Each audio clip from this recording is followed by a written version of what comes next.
You are listening to WERA LP Arlington 96.7 FM. Is music playing? Yo, talk about something or nothing at all, right? Miss Sky Kiss on top of the list. I got your mind on the things that gets dissed and dismissed and dismissed and dismissed. Welcome to the sound of new dimensions in music. Yo, talk about something or nothing at all. Stop ignoring signs and answer the call. Miss Sky Kiss on top of the list. I got your mind on the things that gets dissed and dismissed. Hot topics and fun entertainment like, please tell me why you're in your mama's basement, right? Yeah. That hurt my throat.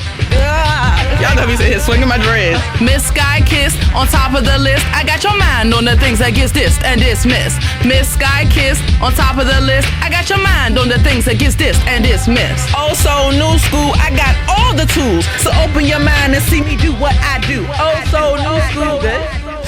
Okay. That's fine. Hello, and happy Saturday. Welcome to Intransition. I am your host, Adele Skykiss Coleman. For those of you who are new to the program, Intransition is a show that is meant to inspire. I often feature guests who share their personal journey to help you on your own. We also talk trending topics and on issues that affect us all in the global community. This morning, we have a great show in store for you. We are currently joined with S.L. Young.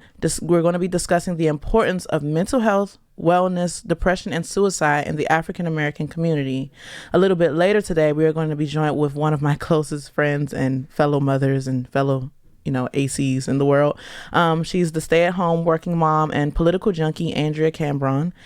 I think it's extremely important that we all follow the election and pay attention to what the candidates are discussing, because these are things that are going to affect us in the long run. But first, we are currently joined in studio with S.L. Young. A little bit background is he is an author, blogger, project program leader, business professor, inspirational speaker, executive producer of his own show, Beyond Just Talk with S.L. Young. He writes and speaks about dealing with life and business topics. Mr. Young's books and blog provide solution-oriented guidance to address challenges such as belief, educational struggles, depression, suicide prevention, ethics, workplace bullying, and much more. Welcome. Well, thanks for having me. I had to take a breath there. Trying to be a little busy. Yeah, a little. Yeah, I think you accomplished that. But thank you so much for joining us today. I think that what we plan on discussing today is very important. Mm-hmm. You and I have shared our own personal stories with each other about things that we've dealt with. To my listeners, I think I went into it a little bit with one of the shows I've had. I struggle and currently still do deal with depression as a result of my mother's passing. That's something that really just knocked the wind, life, breath, everything out of me. So I remember when I started going to counseling, I debated with going to counseling for a bit, because first there was denial, like, I don't need it. I'm walking around angry, not myself, not eating, not taking care of myself, just not caring. And then still making the argument. One of my friends came to me and sat me down. I was like, I really think you should go and talk to someone. I'm like, they don't understand my problems. I just had answers for everything. And when I made the decision to go, not only did I realize how helpful it was for me, but my therapist and I developed a closeness that I did not expect, in the sense that she ended up having an attachment to me based on the things that I was telling her about the loss of my mother. So let's just start by going into therapy and just how it affects an African American community, and just your thoughts on things that, when you're working with people, on how to cope and deal with that. Well, the first thing that I'd say is that therapy isn't the only option that's available. So there's a lot of different options that are out there. For me, going through my journey, I took an approach where I spent a lot of time writing and communicating with others about my journey. So that was sort of my own personal therapy in order to share my experiences. And in sharing my experiences, it allowed me to heal at the same time. There are other options in terms of just talking to friends and family about what's going on. There's your church. You can talk to your pastor or members of the church, counselors counselors or psychologists, as you've discussed, but there's a lot of options. So what I want folks to most take away from this discussion is there isn't one path in order to heal yourself. Right. So you've got to figure out what works best for you. How do you assess if you're depressed? Because we often throw words around. you know, I have a friend who she goes through stuff and her mom's always like, you're bipolar, you're bipolar, you're bipolar, you know. So then all of a sudden she starts walking around saying, I'm bipolar. How do we assess, one, that we're going through this and what we may be struggling with, that it actually may be depression or even being bipolar? Yeah, and I'll start by talking about my experiences with depression. So as I started to get more depressed, I started to withdraw from the activities that I normally love to do. I would also not talk to my friends as often. And then I wasn't as happy as I normally was because I like to joke around and have a good time. So those were some of the initial signs that something was starting to change. So my biggest advice is if you start to notice that something's different in someone, you know, maybe they were going out all the time, maybe they were calling you all the time, maybe they were doing a lot of activities, and then all of a sudden they stop doing it or they start decreasing the amount of time that they're doing it, then ask a question, because that's the thing I think most folks are afraid to do. And it doesn't mean that you're all up in somebody's business, right, but it's just saying, hey, you know, I noticed some things have changed. Are you okay? And if you ever need to talk, I'm available for you. I think the important thing that you've kind of touched on with everything that you've said thus far is just talking, you know, making sure that you're expressing yourself to someone. The appeal for me in talking to people that did not know me is they did not know me, you know? Exactly. Like, yep. I know sometimes with my family, what I was running into when I'm trying to find, you know, when my mom passed away, I lost a sense of self.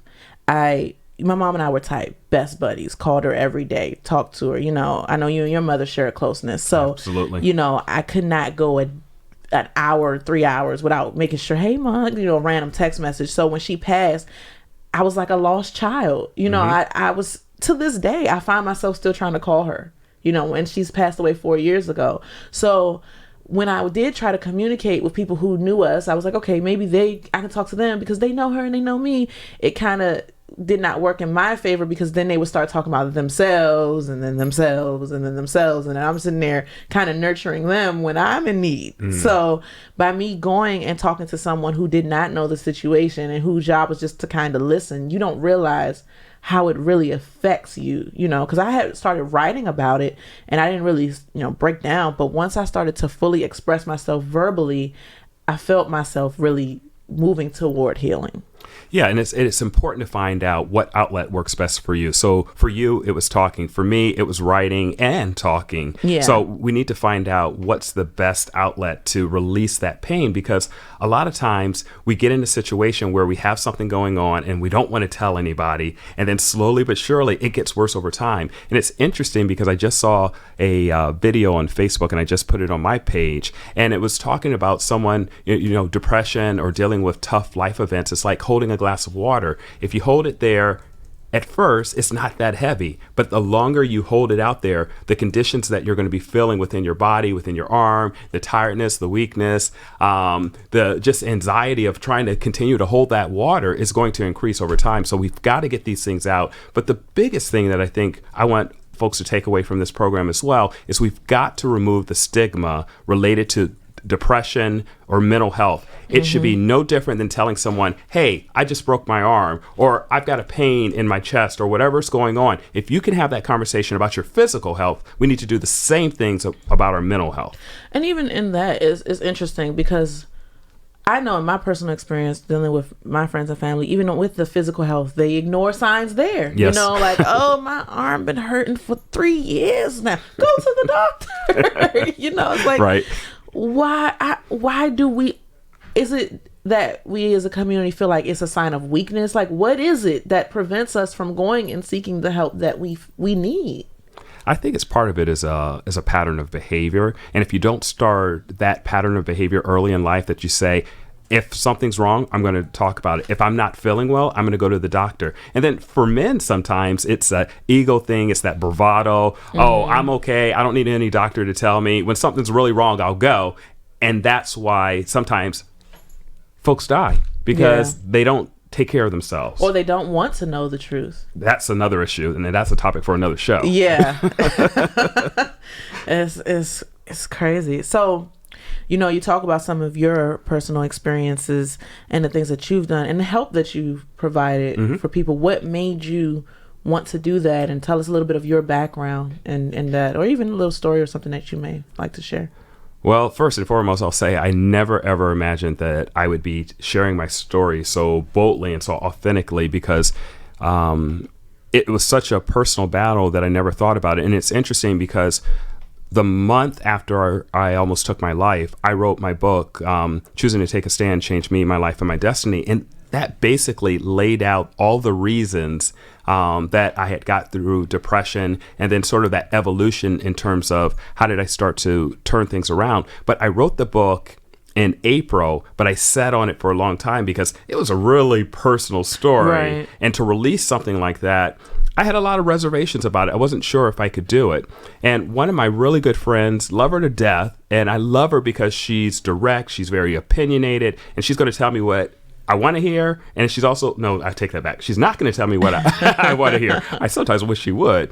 But when she read my book, she said, don't ever release this. This is something for your personal journal. It's not something that should be shared with the world. And what was interesting was I was on that fence about putting it on the shelf and never releasing it. But what happened was I was on Facebook, Robin Williams died, and somebody on Facebook made a judgmental comment and said, why would someone just throw away their life like that? And then I responded with sort of an indirect message that you never know what somebody's going through.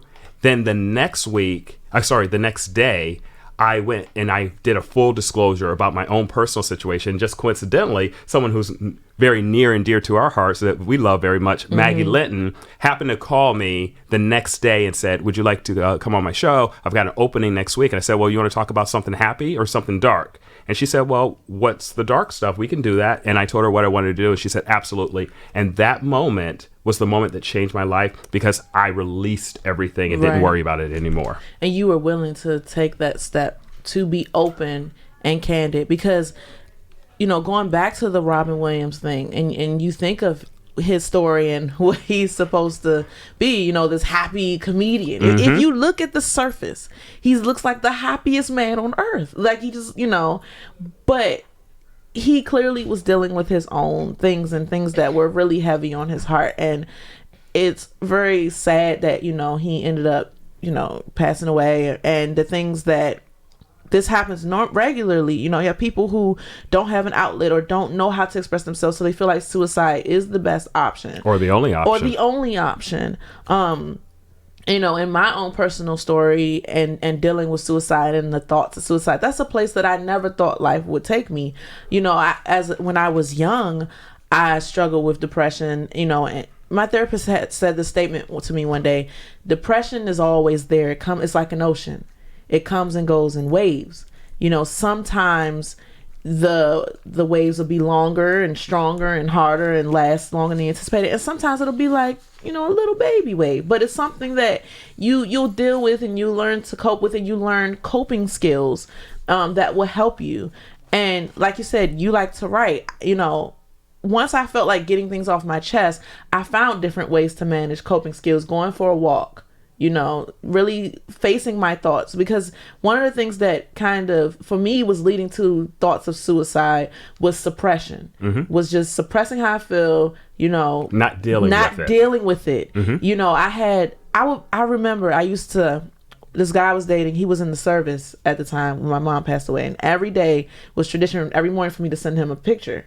So when my mom passed away and things were, I guess, got back to normal, whatever that was, I started back trying to just do things I was doing before, you know, trying to work out. No, didn't want to do that. So I was like, okay, let me send him a picture. And I remember it was like 2 weeks straight. And he just wrote me one day and was like, you're trying to smile, but that's not your smile. And your eyes are so sad. He was like, you just look so sad, you know, and I understand why, but we have to figure out something. And I'm like, no, I'm okay. I'm okay. You know, Adele's fine. I'm okay. And just pushing it down until it came to the point that I felt like life was not worth living for myself. And it's interesting that you talk about that, because the day that I nearly took my life, I actually made my planned final phone call to my brother. And even when I talk about it now, I still get emotional about it. And so I called my brother, Johnny, and I said, because I'm my mom's caregiver and I have been for quite a long while. And the biggest thing that I was concerned with after I had planned to be gone, was to make sure that my mother was taken care of. So I called him and I said, hey, you know, just in the event anything ever happens to me, you know, I want to make sure that you're going to take care of Ma. And at that point, I started to break down, and he picked up on it, and he started saying, Stacey, what's wrong? Mm-hmm. And then I just hung up.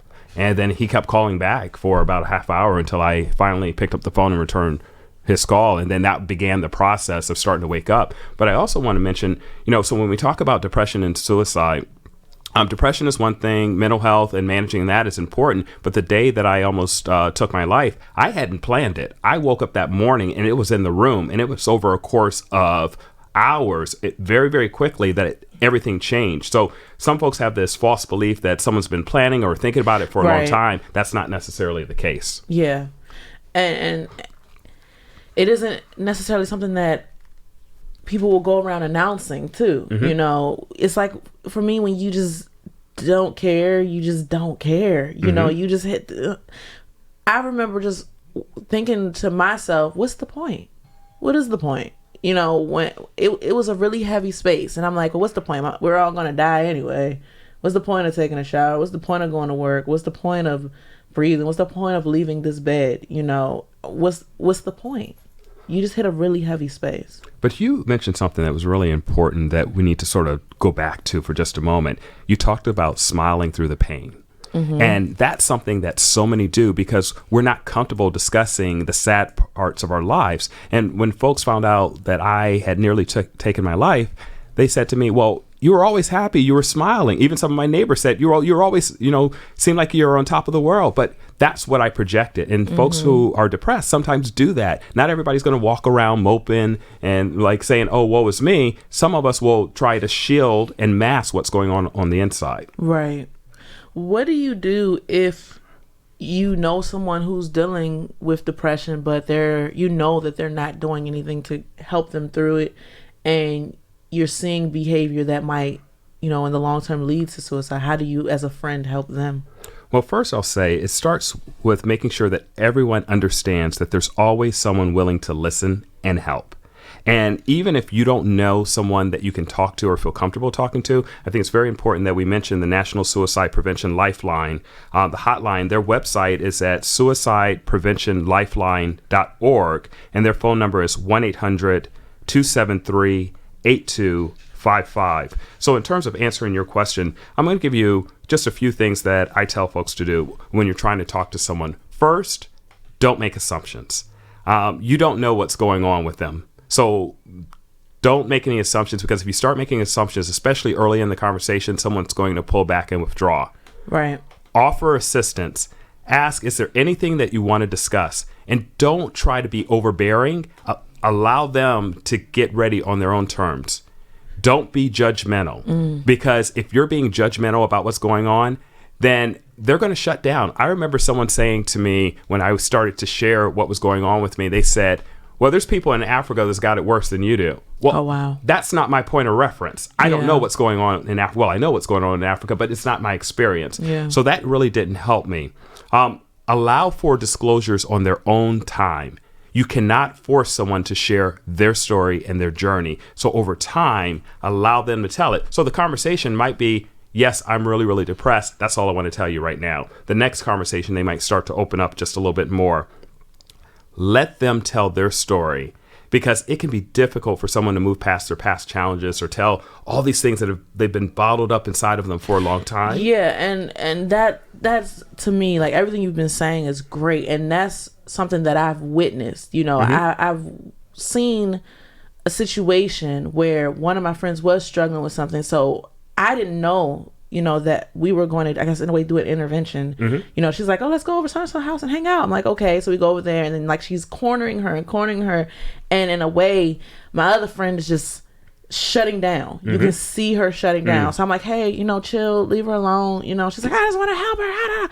And, I understand that you want to help, and you're on this mission of helping, right? But you can't put your thoughts or cast that on someone where they feel shamed, or they feel worse for you trying, like, you're so determined to quote unquote help them for your own personal happiness, that's not putting their personal needs and what they really need right then and there first, and putting additional pressure on them. Pressure, because I know me, if I feel cornered, I'm gonna get combative. I'm like a tiger. Defensive. I've had people, what's wrong, talk about it, and then when I do talk about it to some people, I feel like, one, they're not listening, or two, they don't care.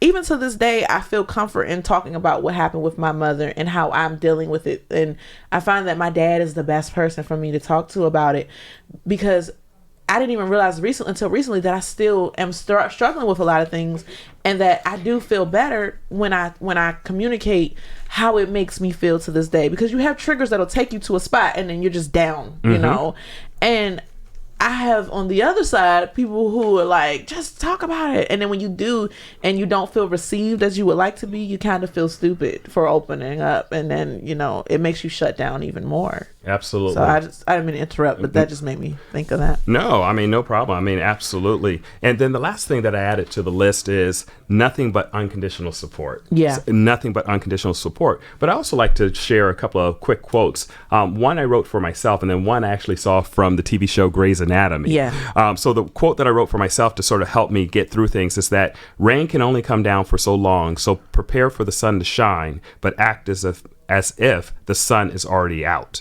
So that was my sort of mantra to sort of keep moving forward. But it was sort of interesting. I was watching Grey's Anatomy, and it just coincidentally happened to be the last episode that Sandra Oh was on there, and loved me some Sandra Oh. All right. And so it was interesting because it was the voice over that was like not the main dialogue, but it was the message that was under it. And I don't know what it was, but I picked it up. But here's what the message was at the end when she was exiting the show. Sometimes the future changes quickly and completely, and we're left only with a choice of what to do next.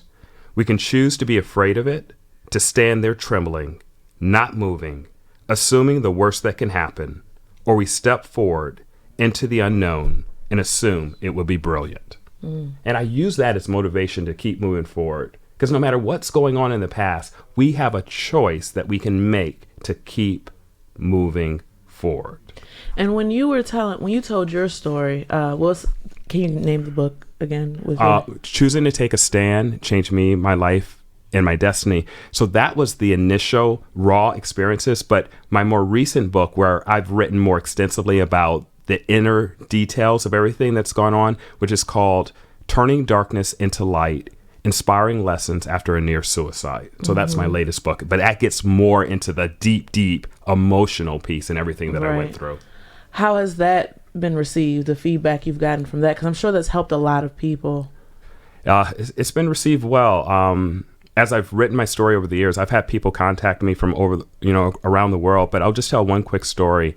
When I wrote one of the articles that was about the day I nearly took my life, a mother contacted me, and she wrote me, and we exchanged emails for a couple of weeks, and we sort of got to know each other a little bit. And she shared with me the story of her son. She said she was on the phone with her son around 8 o'clock one night, and the conversation wasn't the same, but he said, something's wrong, but I can't really tell you what it is. And she's like, well, that's okay. We can talk about it later. He said, I love you, Ma. She said, I love you too. And they got off the phone. Around midnight, he sent a text to his sister and said, you've been a great sister. And then sometime between midnight and 2 in the morning, he shot himself. At 5 o'clock in the morning, she received a knock on the door from the police. So we've had several email conversations. And then in June of last year, we actually had an opportunity to have a phone conversation, which was one of the most impactful of my life, especially when I saw a picture of her son. And a couple of weeks ago, I sent her a copy of that book.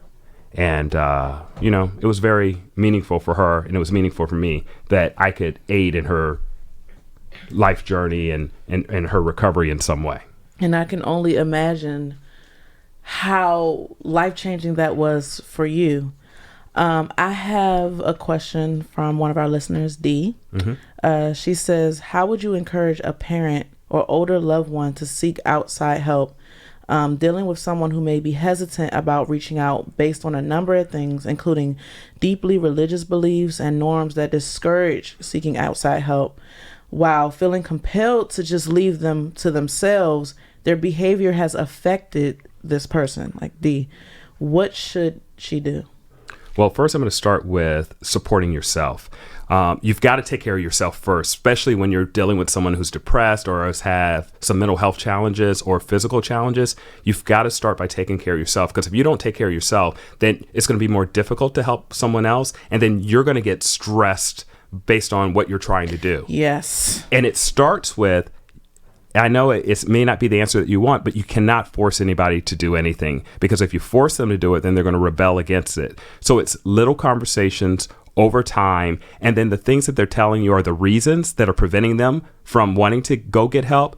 Deal with those a little bit at a time, one at a time. Don't try to like, well, here's all this information on this. Right. Just one thing at a time. You don't want to overwhelm them.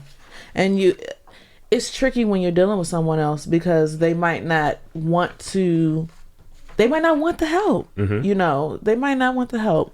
So there are some things that you want to share. And we do know, for those listeners that are listening, you know, Sly, you're going to have your own show. Absolutely, yeah. Soon. So tell us a little bit about that, and then let's go a bit into depression. Yeah. So I'm going to have my show here on WERA 96.7 FM in Arlington, Virginia. Looking forward to getting started. It's going to be a few weeks before I get started. I previously had a show on another network. It was called Beyond Just Talk with S.L. Young. It's going to keep the same name.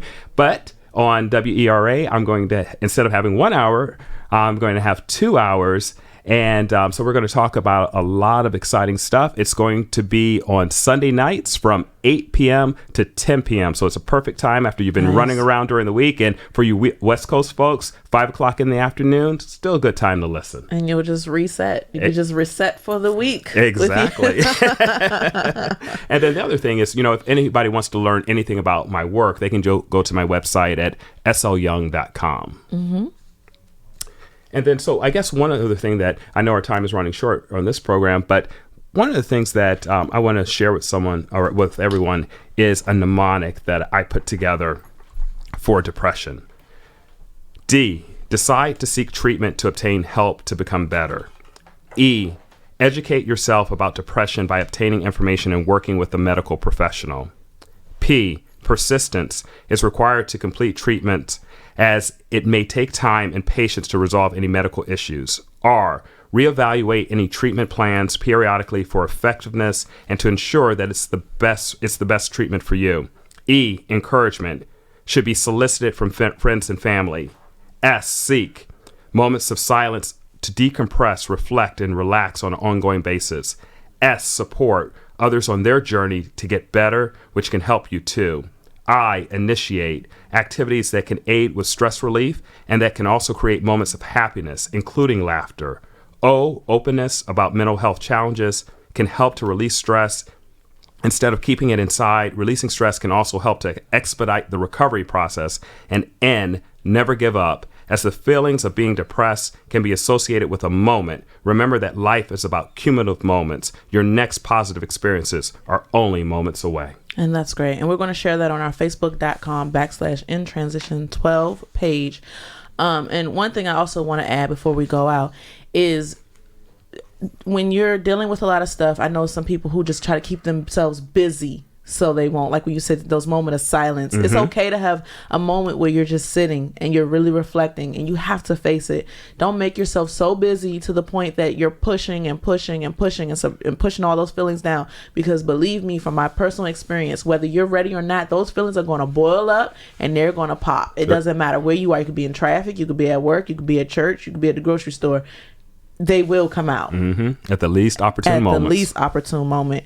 Thank you so much for joining me. I do want to invite you back. I think that there's so much we can cover. So I would love to make this something ongoing, because this is something very dear to my heart, and I know yours as well. Absolutely. And I would love to have you on regularly so we can bring different things to the table and, you know, discuss this.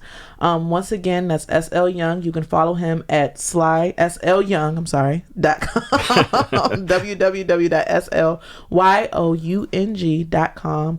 On facebook.com, you can check out content and everything for your show, right? Exactly. Beyond Just Talk. With S.L. Young and everything else that I'm working on. Great. And Twitter, S.L. Young VA. Yep. And check out Google them. Seriously, check out the books, because absolutely. I'm sure they'll change your life. Again, thank you so much for joining me today. And thanks for having me. I really appreciated the conversation. I hope that it's going to help a lot of people. Same here.